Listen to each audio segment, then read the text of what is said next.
ভাইয়া একটা কথা বলবো।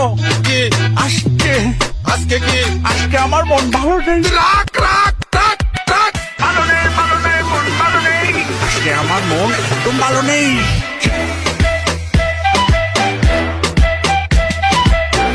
তোরা বেডি মানুষ, তোরা কেন টিকটক করবি? তোরা তো পাতিল মারবি।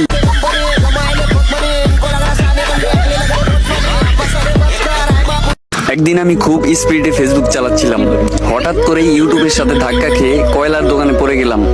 পাশেই ছিল ইমুর চার দোকান, সেখানে মেসেঞ্জার বসে চা খাচ্ছিল। মেসেঞ্জার মেসেজ করে আমাকে শেয়ার ইটের কাছে পাঠিয়ে দিল, শেয়ার ইট পাঠিয়ে দিল স্ন্যাপচ্যাটের কাছে। স্ন্যাপচ্যাট আমার মুখটাকে ক্লিন করে ক্যাপকাটের কাছে পৌঁছে দিল। তারপর ক্যাপকাট আমার সকল শরীর ঠিক করে টিকটকে পৌঁছে দিল। এখন ফর ইউ তো নেওয়ার দায়িত্ব আপনাদের। ধন্যবাদ। টিকটক আইডি খুইলা দিল। Likey